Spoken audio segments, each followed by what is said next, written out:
Okay, we did a story late last week about Jill Stein. It was a critical story about Jill Stein. I mentioned, I know I'm going to get hate for doing this, but everybody here knows that if there's one thing that is a constant on the David Pakman show, it's that I'm always upfront with you. And I always tell you the truth as I see it and the truth as I believe it and what I'm feeling and thinking about any issue at any particular time. I'm not going to hide the fact that I think that the entire Jill Stein situation stinks. So I did a story about the $7 million that she raised for supposed recounts after the 2016 election.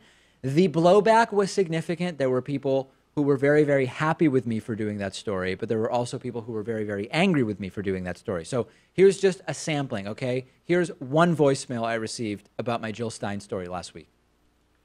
Hey, David. As a voter for Jill Stein here in California, I got to say that after your reporting, after you're reporting about Jill Stein, I read some reports on it elsewhere, and I think you're right. I think Jill Stein might be doing a little bit of corruption here, and I kind of really regret that vote now.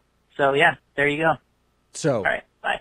That was one set, right? That was one camp that said, I'm really glad you did that story, and I'm glad you're not avoiding criticism of people on the left for whatever reason. Here's another side, people who had a very, very different point of view. Why can you say that Jill Stein ran a crappy campaign, but you can't say that Hillary ran a crappy campaign? Why is that?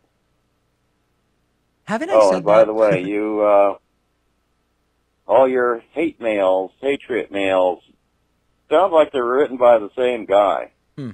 I think people who don't like your show don't watch your show and don't take time to write hatred mails. Right. I think they're all written by the same guy. Totally wrong. And you're paying the guy who writes them. Not paying anybody. Yeah, okay.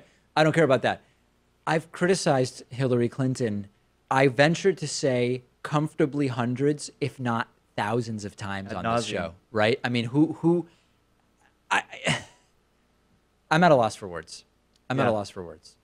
We have a great bonus show for you today. We will be talking about aides seeking a new apartment for Scott Pruitt and an old mattress from a Trump hotel. Very, very unusual. We will also review a new report which says, much to Pat's dismay, that there is no evidence that having sex with robots is healthy. It's just not healthy, Pat. Okay. There's no health benefits to that. And also a new gun study which says that permit laws for guns reduce murders and that red flag laws cut suicides. Those stories and much more on today's bonus show. Do we want to preview anything about the upcoming chess match? I think we can, yeah. We have the time. Do we have the time? You control the time. I'm wasting time now by wondering whether we have time. Then we don't have time. No, we don't. No, listen, we're going to be doing, so I mentioned that I've been playing chess on chess.com despite being terrible at it. And there has been demand from the audience for a Pat versus David chess match. But what we decided is that it's going to be a Pat and Max versus David chess match. It is going to be live streamed once we get to 2,000 patrons on Patreon. And we will make a formal announcement tomorrow. We will discuss the logistics of it. And I think it's going to be a huge thing. Yeah, and I'm not a chess master by any means, but I've started my training, and I think the audience will be impressed. You've watched Searching for Bobby Fischer a few times. Is that what you mean? That's it. Yeah. All right, so we'll talk about that tomorrow. Great bonus show. Join Pakman.com to get access, and we will talk to you in just a few minutes.